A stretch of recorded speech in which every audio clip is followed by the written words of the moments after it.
Pagsilapin tayo sa Kanya na may pasasalamat at pag-aawa. Sapagkat ang Panginoon ay dakila Diyos, ang haring dakila sa lahat ng mga Diyos.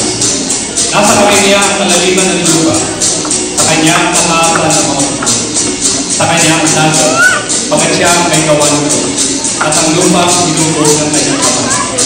Halimat sa mga tayo, magsiyoko at lumuhod sa harap ng Panginoon sa ating siya ang ating Diyos at tayo ang bayan ng Kanyang kasulan, ang awa ng Kanyang pinangagalagaan.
Praise God.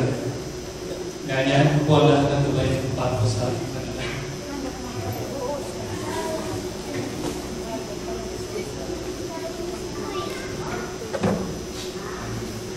Palakpakan po natin ang Panginoon.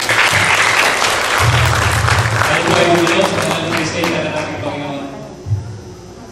Ama namin Diyos, sa mga oras nito, naririto kami na iyong pangalan. Nagpupuri at nagpapasalamat sa lahat ng iyong kabutihan ginawa sa aming buhay. Kaya niyo nga po, Panginoon Lord God, ang kabanal-banalan mong pangalan ang aming may taas sa aming gawain sa oras na ito. Kaya niyo nga po, Panginoon Lord God, sa pagdulog namin sa iyong mananaharapan, may tulog namin sa iyo ang aming mga sarili. Upang minsan pa, Panginoon Lord God, sa paglapit namin sa iyo, kami makahingi, Panginoon Lord God, ang pagpapatawag mo sa lahat ng aming sala, na isip, na salita, nagawa na hindi naging kalugod-lugod sa iyo, Panginoon. Lord God, sa bawat isa sa amin na naririto, Muli lugasan niyo po kami ng banal na dugo ng iyong anak na si Jesus upang kami Hallelujah. Hallelujah. Salamat po Ama sa iyong kabutihan. Salamat po sa iyong pag-ibig. Salamat sa iyong bugtong na anak na si Jesus Cristo na iyong pinagkaloob sa amin upang kami maging malinis sa iyong banal na harapan, Panginoon. Salamat Ama sa kapatawaran at salamat Ama sa pagkakali binigyan niyo po ng karapatan, Panginoon Lord God, na makadulog sa iyong trono ng pagpapala sa oras na ito, Lord God, sa pamamagitan ng paglilinis na iyong ginawad sa bawat isa sa amin. Ama namin Diyos, tinatas po namin ang bawat isa na narito tumatay sa iyong harapan, Panginoon Lord God. Sa bawat isa na yung mga anak na gagamitin mo sa programa ito. Nawa po, Panginoon Lord God, kayo po, Panginoon Lord God, na magpala sa bawat isa sa amin. Kaya nandiyo po kami, Panginoon Lord God, sa lahat ng aming gagawin. Wala sa iyong lingkod, hindi namin bilang tagapanguna sa gawain ito, Panginoon Lord God. Maging sa mga anak mo, Panginoon Lord God, na gagamitin mo sa mga awitan, Panginoon Lord God. Sa mga mahuhuna sa pag-awit, Panginoon Lord God. Sa mga anak mo, Panginoon Lord God, na mag-perform, Panginoon Lord God, ng kanilang kabutihan na ginawa mo sa kanilang buhay, Panginoon Lord God. Hallelujah. Kayo po ang maghari sa bawat isa sa amin, sa lahat ng aming pagkilos sa bulwagan ito, Panginoon Lord God. Kaya hindi naman tinatas po namin sa iyo higit sa lahat ang iyong anak na gagamitin mo na maghahati na iyong salita sa araw nito, Lord God. Lord God, i-anoint po siya, Panginoon Lord God. I-anoint po ang kanyang mga labi, Panginoon. Upang ang salita mo lamang, Panginoon Lord God, ang mamumutawi sa kanyang mga labi, Panginoon Lord God. At kayo, Ama, ang patuloy, Lord God, nakikilos sa kanyang buhay, O Lord, hallelujah. Tinatas ko rin po sa iyo, Panginoon, ang bawat isa na yung nananito sa bulwagan ito, Panginoon Lord God. Pagpalain niyo rin po ang buhay ng bawat isa, Panginoon Lord God. At nawa, Panginoon, kayo ang magbukas ng puso at isipan ng bawat isa, Panginoon. At ang kalwalhatian mo, Panginoon, lamang ang makita ng bawat isa na yung mga anak sa araw nito. Uli, pinabalik po namin sa iyo ang lahat ng mataas na pagkatila pa sa salamat sa pangalan ng aming Panginoon Jesus na nakapagligtas ang lahat ng kapiganan. Amen.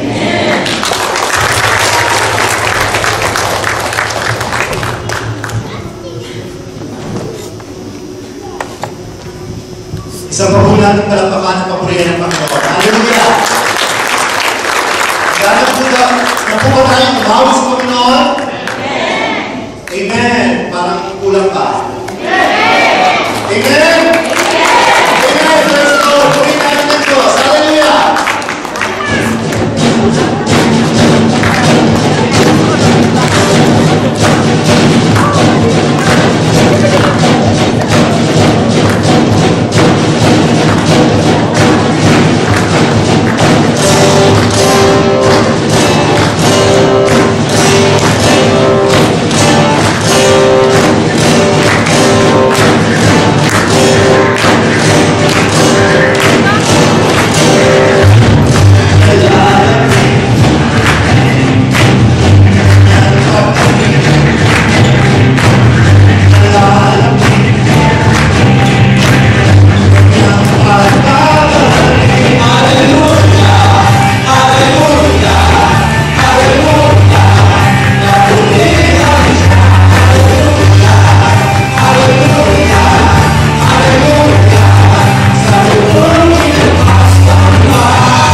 Patuloy lang sa natin Panginoon. Dahil tapos sa kanyang taas.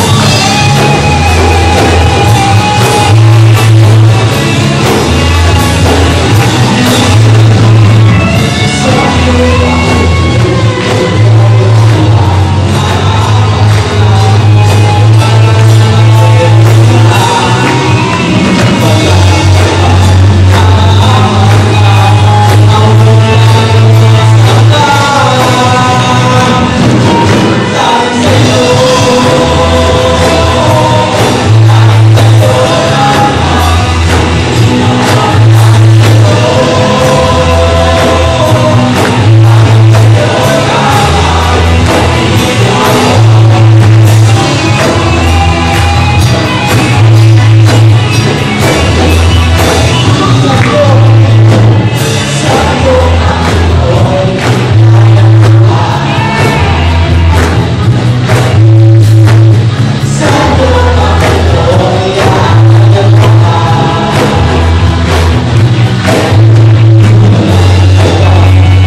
ba ang pinagmula sa inyo ng Diyos?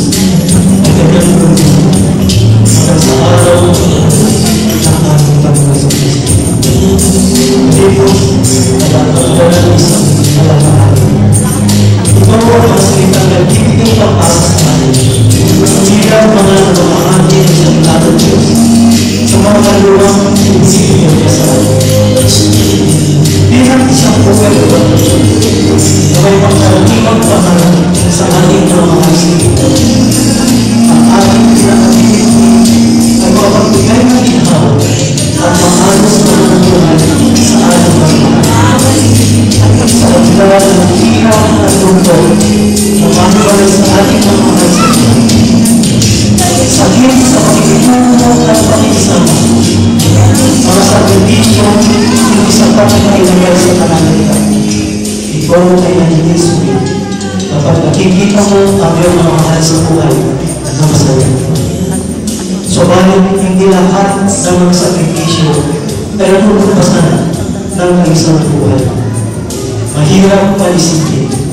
Hindi lahat ng over-capability ay nagkakaroon ng tagumpay sa buhay ng pamilya. Sa isang bahagi ng tinatawag natin tagumpay sa Manila ay kusa sa pagsasama ng pamilya. Nang pasikulan, tayo ay nagpunta at nagpagbansa bilang isang healthcare worker.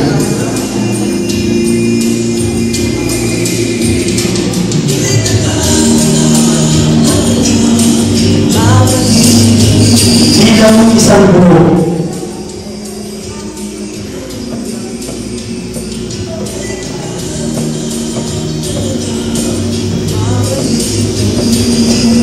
isang domestic helper,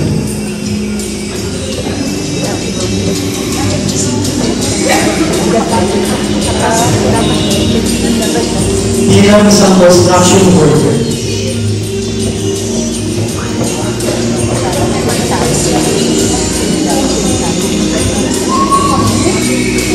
bilang isang warehouse shift leader,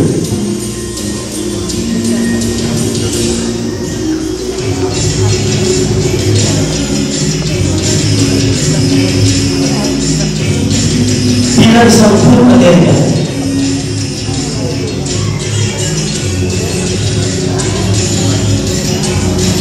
ang visual artist,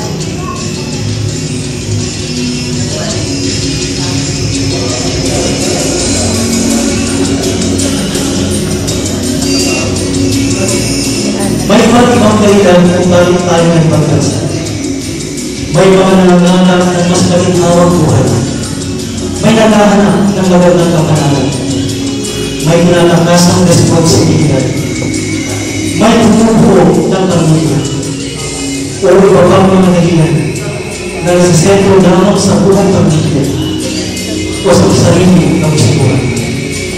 At bilang Pinoy, may paninindigan, buo ang loob, matibay, at may talibong kinagalagaan ng may pagkain.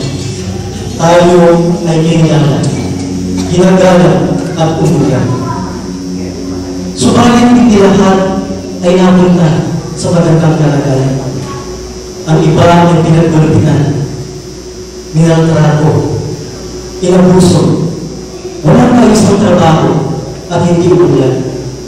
Ang sabi nga nila, ang pagkakabol ay parang isang sugat. Sa paglipas ng taon, nagtatanong tayo, is it worth it? Ang lahat ng pagsisikap, ang lahat ng ulungkunan, ang lahat ng sakripisyo, nagiging sapat ba ang sukli ito sa ating buhay pamilya? Sa ating buhay bilang isang tao at kapamilya? Mga tanong na sinasagot ng ating Diyos.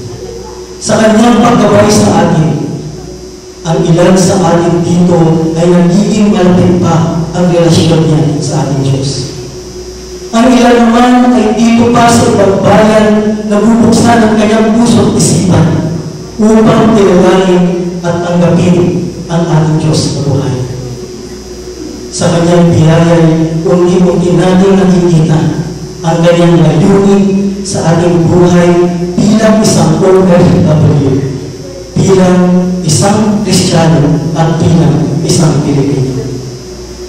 Sa pagkakataon po ito mga kapatid, sama-sama po natin po ngayon ang ilang layak na pagtatanghal upang magbibigay buhay sa tema ng ating pinagdiriwang.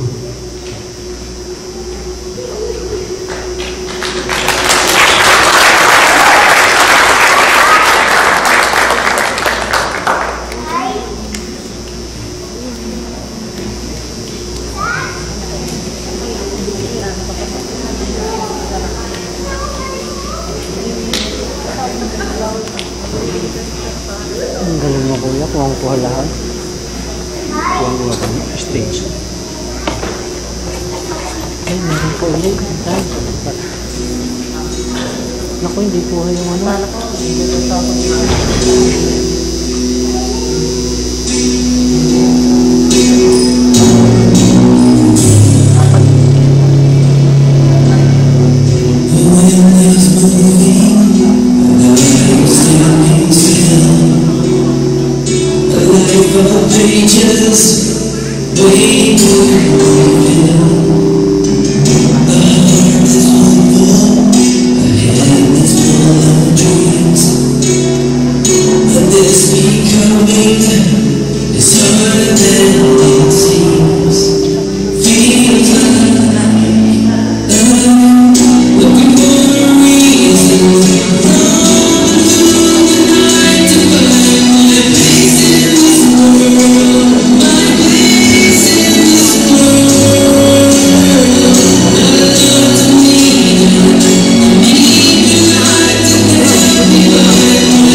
Siguro malaki ng printer. Kaya tinigil ko po.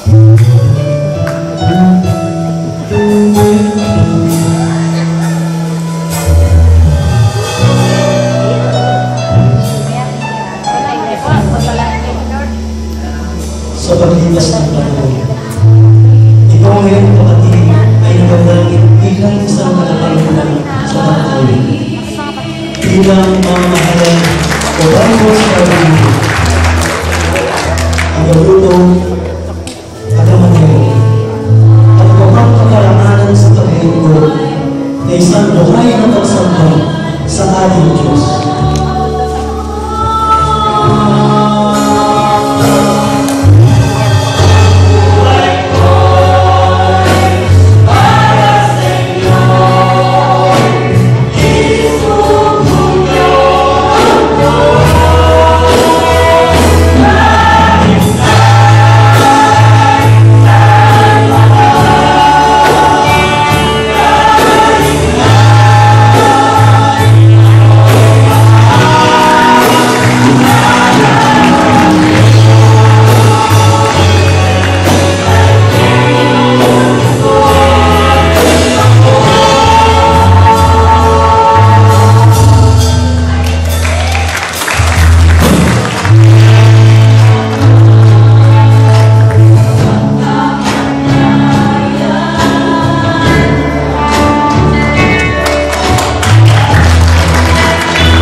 Dahil binago ng Diyos ang ating priorities.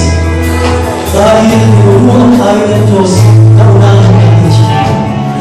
Dahil natuto tayong magmahal at tapat at may katotohanan sa ating mga pamilya. Dahil nakamit natin ang tunay na pag-asa at kapayapaan. Isang pagsamba ang ating binibigay sa ating Diyos. At ginamit ang day-by-day Christian ministries at ang ating kaligalyang mga barangay upang ang tunay na plano at pagkatawag ng Diyos sa ating buhay ay matupad. Manalangin ko na. Aming Diyos, patuloy mo kaming alalahanan na kami kami bilang isang OFW ay narito upang maglingkod. Paniwag namin makapangyarihan sa lahat. Palalahanan po kaming patuloy na ang buhay nito ay sa ilaw. Saan naman kami itako, kami ay tutulong. Ano man ang iyong ipag-uutos, kami ay susunod. Salamat sa pribilehiyo. Ang aming buong pagsamba ay sa iyo lamang. Purihin ang Diyos!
Bagamat yung mga gumanap doon sa performances na yun, ako nakita ko yung sarili ko eh. Dapat nakita rin inyong mga sarili habang yun ay ginagawa. Basically, yung kung nakita natin sa performances na yun, it represents each and every Filipino OFW. Di ba ba? Talapakan po natin ang Panginoon. Yung kung nakita natin, mula po doon sa pagtatangkal, babalik ka rin, my place in this world, awit ng papuri, I will go. Sa tawag mo, basically, every one of us, OFW,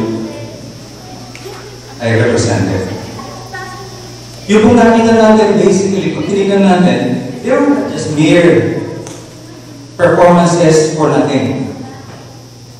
Pag in-interpret po natin yung kaya yung isa doon, makikita nyo, interpretative dance. It interprets who you are dito sa lugar nito. Dapat nakita natin yun.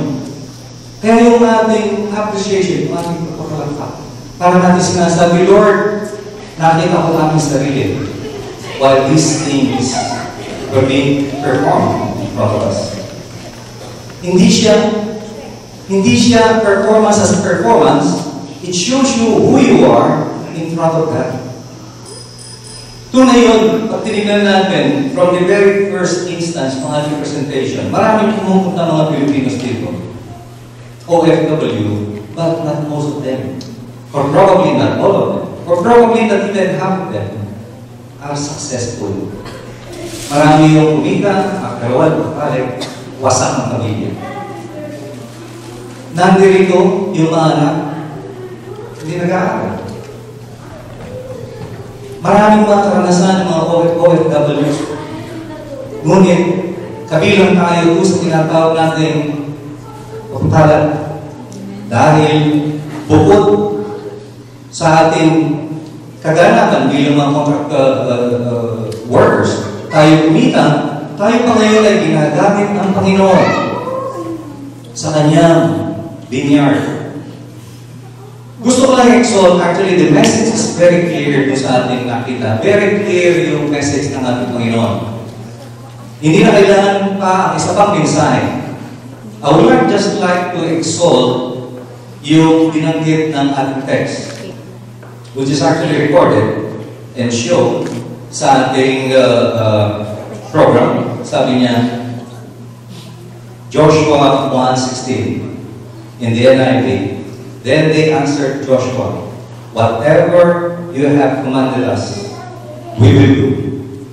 And wherever you send us, we will go. Dalawang bahagi ko pala yung ating nakikita rito. It's not only the OFWs that have to be magnified doon sa nakita natin pagtatanggal kanina. There are two sides of the story. Ano po yung first side? Pag tinignan natin yung passage, sabi niya, then they answered Joshua, whatever you have commanded us, we will do. The first person there, o isang parte na binabanggit ng Joshua 1:16 is actually, sabi niya, you. And then the second half, sabi niya, whatever you commanded us, we will do. The second half of the story is us. So madaling sabi, dito sa istorya natin nakita, we actually see a trillion activity. Ano yung first activity? This is the activity from God. The second activity is the activity of the you. Sino yun? Si Joshua. And then yung pagkasabi niya, we will do, these are the Israelites. In context, yan po ang sinasabi. Pero pagkaroon natin yung storya niya, we are going to interpret the Bible quite differently. Hindi tama yung ating pananaw. Pag tinignan lang natin ang Joshua 1:16 as applicable to the Israelites, mali po yung ating pangunawa. Kailangan i-apply natin in modern day. Ano ba yung ibig sabihin ng Joshua 1:16? Maliwanag, sabi niya again, if I may just repeat it again. Then they answered Joshua, whatever you have commanded us, we will do. And wherever you send us, we will go. The word you applies in modern times, yung mga leaders natin in the church. Kung kanino nakikipag-communicate ang ating Panginoon to us, through them. Kaya nga meron tayong mga pastors. Meron tayong mga elders. Meron tayong mga tagapamuno sa iglesia. The church cannot go on without them.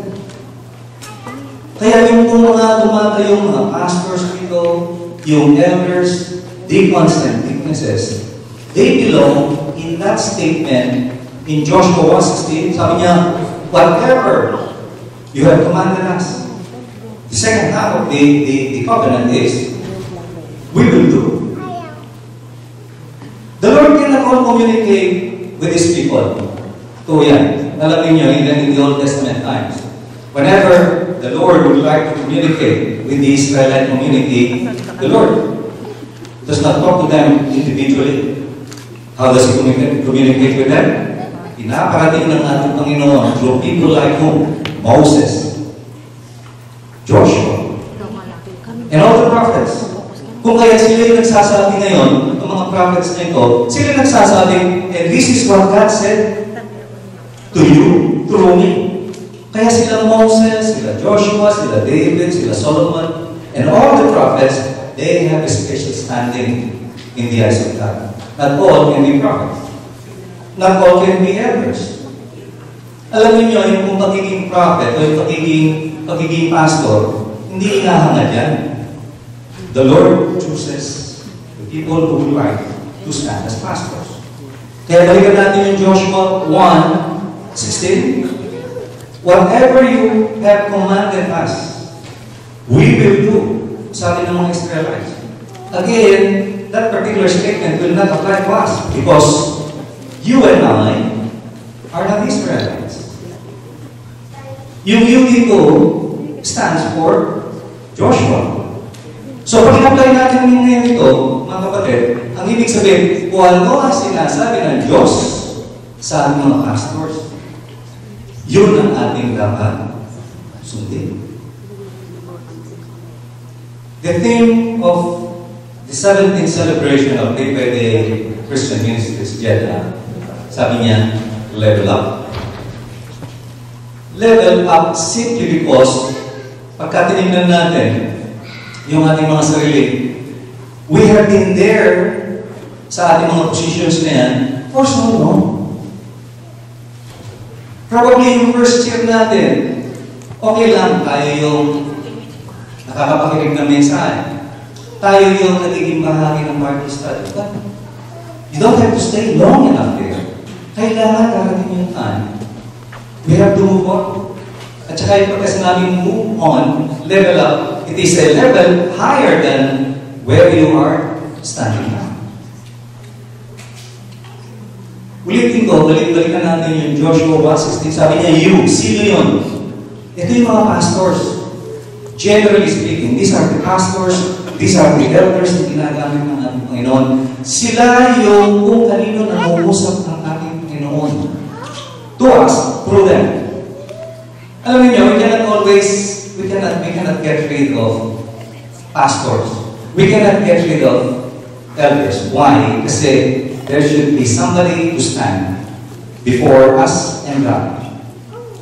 This Israelite cannot communicate directly to God. They have to pass through in the Old Testament time. They have to pass through the high priest. They have to pass through Moses. Yan ang mga pinapakinggan ng ating Panginoon. Kaya alam niyo, to be a pastor, to be an elder, is the most noblest thing to happen in the life of any pastor. Wala yung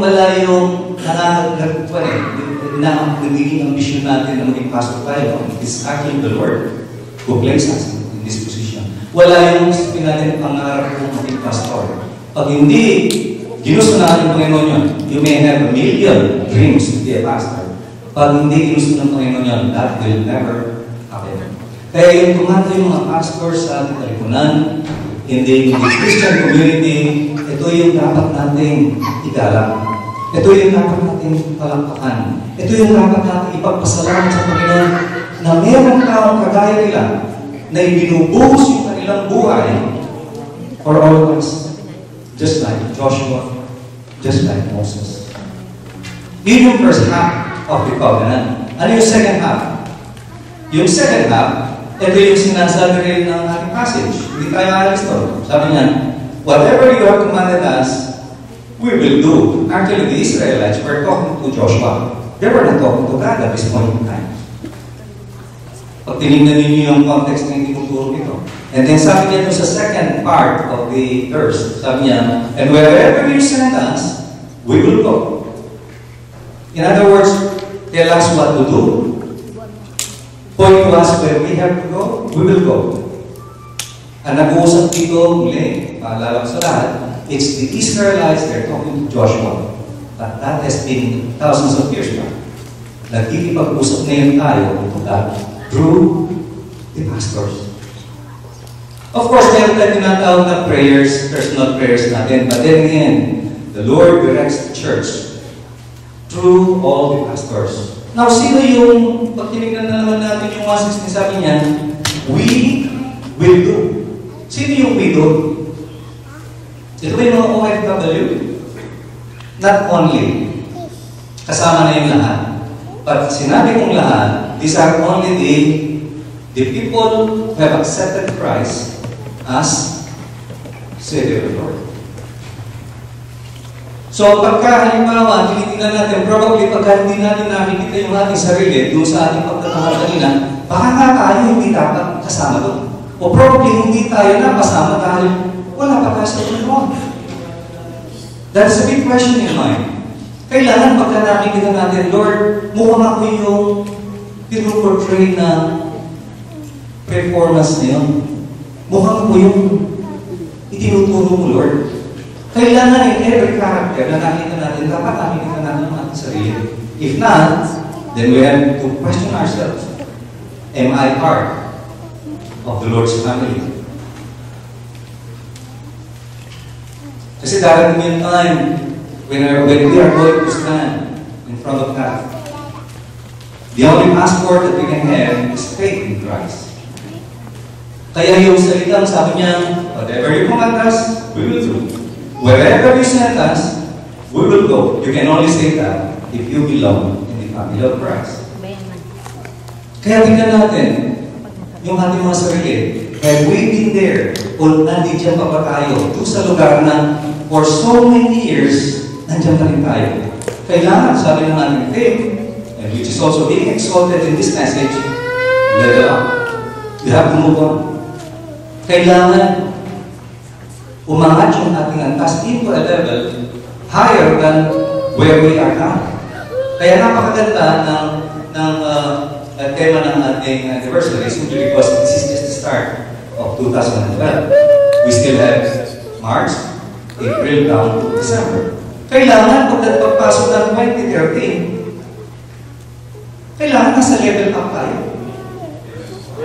How many of us na for the past 2, 3, 4 years, they're still standing from where they've been standing 3 years ago? How many of us na for the past 3, 4, 5 years, or 10 years in our lives, hindi tayo nagmumove? This message is for all of us, including myself. Kailangan makita natin yung ating sarili natin sa atin, level up, move up. Sa ating pinagtatrabaho, that's another thing, that's in the secular world. Well, maski naman sa secular world, dapat umangat tayo. Probably once upon a time, typist tayo. After 10 years, dapat iba yung ating posisyon. Kung dati, junior engineer kung pumasok sa isang kumpanya, after 10 years, probably senior engineer na. So, kailangan mo tayo, mga kapatid, not only in the secular world, more so in the spiritual sense.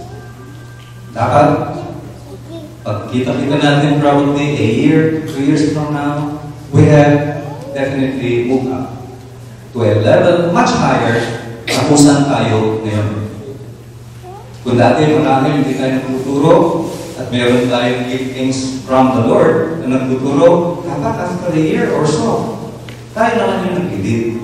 Once upon a time, we were led by yung mga nagtuturo, yung mga Bible study leaders. But it should not always happen that way. Dapat para tayong magdanan. Probably for most of us, iba-iba yung antas ng development. Meron yung bago lang nakakilala na yan, after 2 years, nandun na sa ganung level. After 5 years, umangat na siya. And then probably after 15 years, pastor na siya. Is that something impossible with the Lord? Church? No. Pag ginusto ng Panginoon, the things that are impossible will be possible. Because God is Almighty. Kaya yung sinasabi muli, if I may just remind every one of us, including myself, sabi ko ng Joshua 1:16, then they answered Joshua, whatever you have commanded us, we will do. And wherever you send us, we will go. So madaling sabi, pakinggan natin ang Diyos through our own years.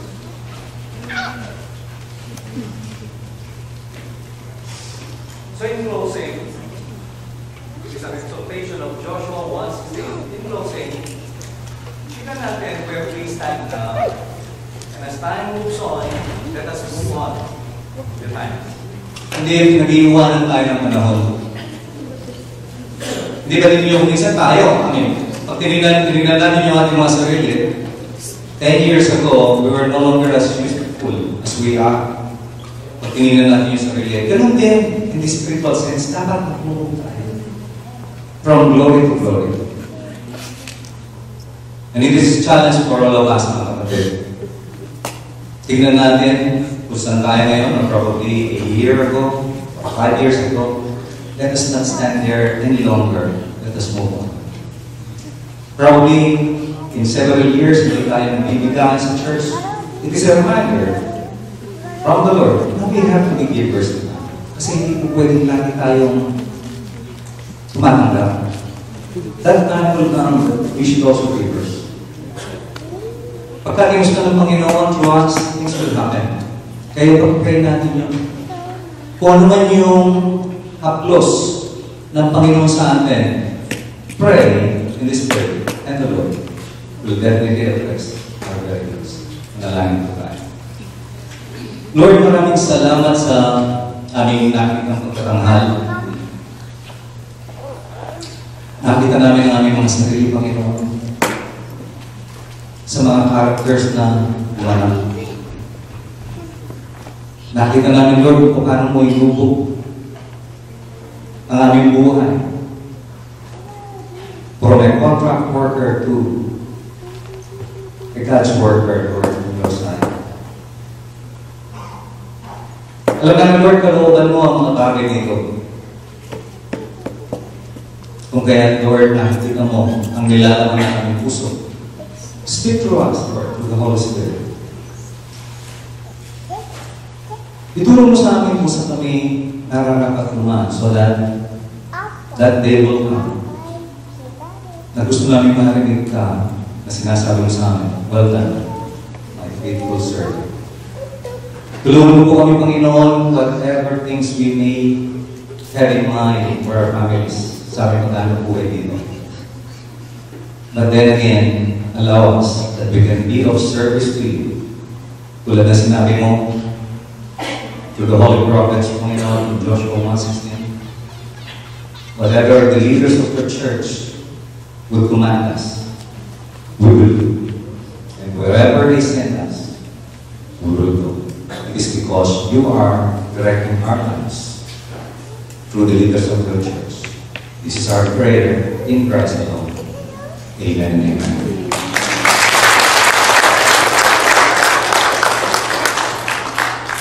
I was watching the practices of our brethren. It already reminded me kung sino ako noon. But today, it is something different. It's not only to me, but to everybody who we are and what we're going to be in the near future. Our team goes to level up. At napakalinaw ng mensahe na binigay sa atin ng Panginoon na bilang kanyang mga ay hindi tayo manatili naka-lamang, hindi tayo manatili na nagpapakinig lamang. Subalit, sa kalooban ng Panginoon, sa nais niya, sa buhay ng bawat isa sa atin, ay itatapon niya tayo doon sa nais niya para sa atin. Kung kaya nga po ba, para maging mas masaya ang ating pagsasama-sama, ay dalawa sa ating grupo ang makakasama doon sa pangkalahatan na gawain. At ito yung vision and target natin for this year, 2012. One of our objective or our vision and target is to educate fellow Christians in the Holy Scripture and live a victorious life. Marami sa atin nagsasabing anak na ako ng Diyos, but the way we live our life is not victorious. Di ba? On this year, we want to experience victory in life. Gusto niyo ba yun?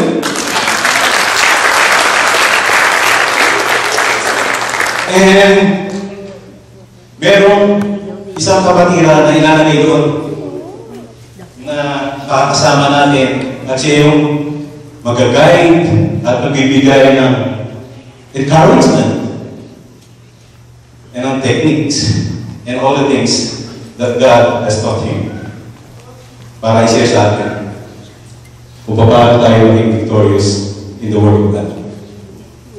And that will be where sa ating apat. So yung sa ating apat will be taken out of tabing ilog. Hindi siya mawawala sa tabing ilog. He will be an advisor and he will still be there. But he will be looking on a wider scale doon sa pinagagawa ng Panginoon sa kanya.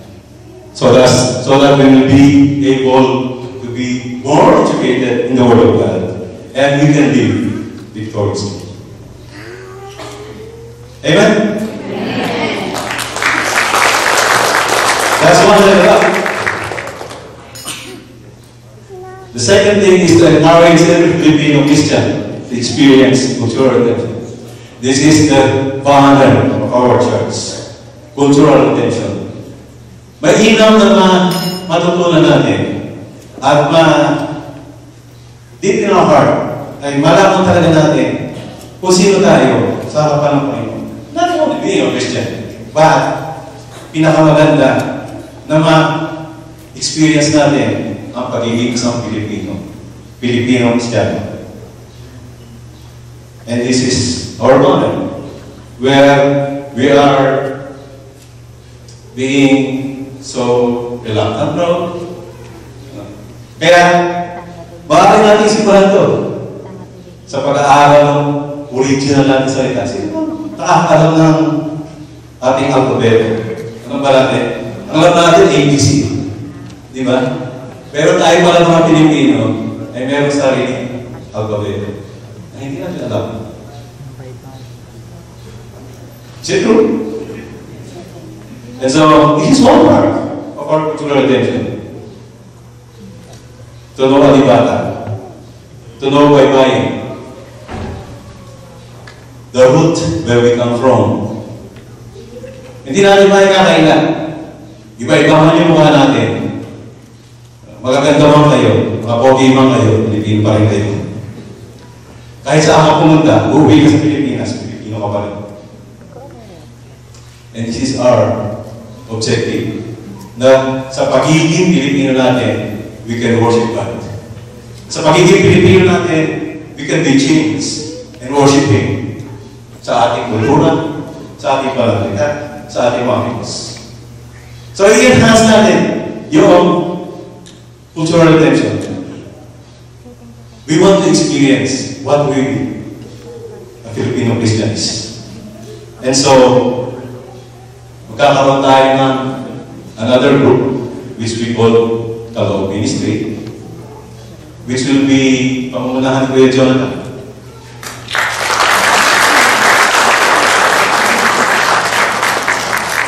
It will be a centralized group. So they will be representing all the performance ng ating malalaking gawain. And probably, kung ma-invite sila. But then, that is not the main objective. Ang objective natin dito ay ma-experience natin yung pagiging Pilipino Christian. Not only being a Christian, but a Filipino Christian. And so, sabi nga sa verse, Deuteronomy, to the Lord your God belong the heavens, even the highest heavens, the earth, everything in it. We want to acknowledge what God has given to us as a Filipino. And we want to return it back to Him. Maraming kaya binigay sa atin ang Panginoon bilang sa Pilipino. We want to experience that, discover that. Di ba napakasarap nun? As I was looking at the performance a while ago, nandun yung, maski na yung English yung kanta, nandun yung bahag ng pagiging Pilipino. Maski na yung mga sayaw natin is, we modernize natin. nandun pa rin yung bakit ng pagiging Pilipino. At doon sa tema natin, sabi nga doon sa mensahe, ay we have to move up in our faith. Joshua 1:16. And in James 1:17, every good and perfect gift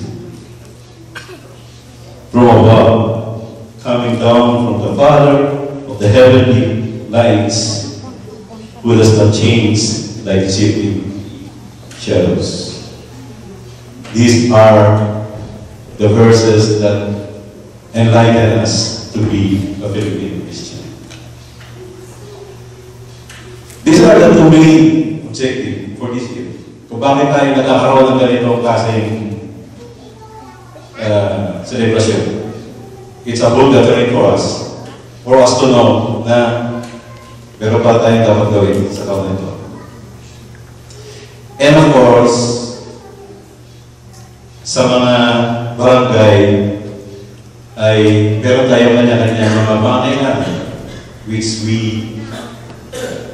had discussed few months ago na i-apply natin sa pangangailangan ng bawat barangay.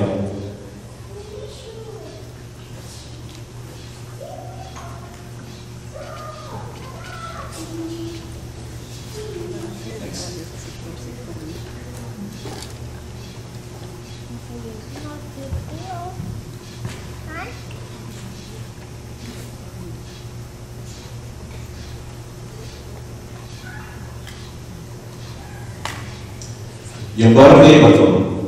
Bantay ka in the verse.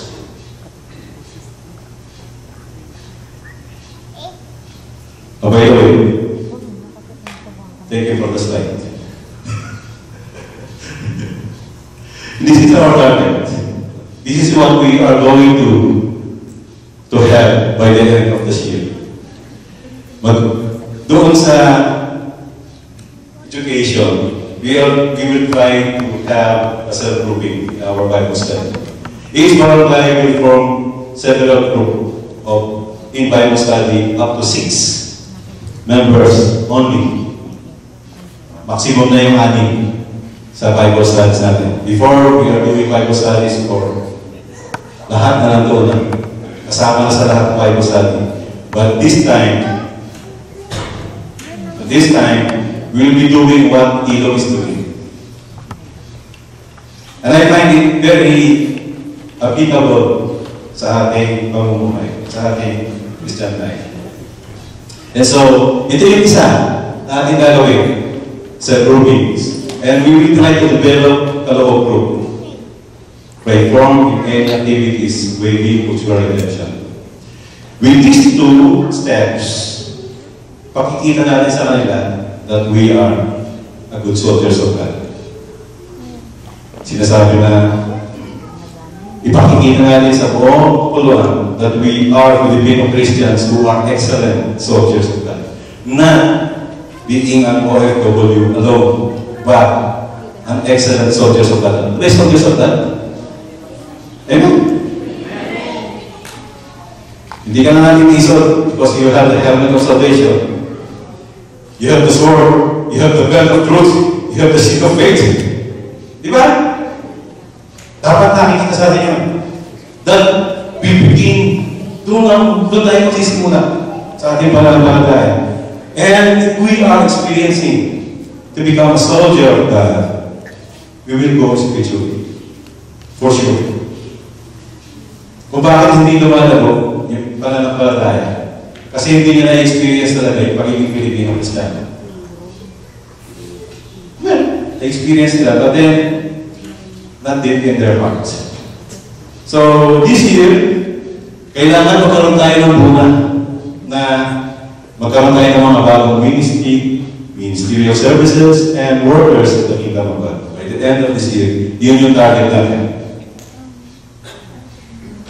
That is our target. And that should apply to each barangay. Kung ano yung needs ng bawat barangay. At way.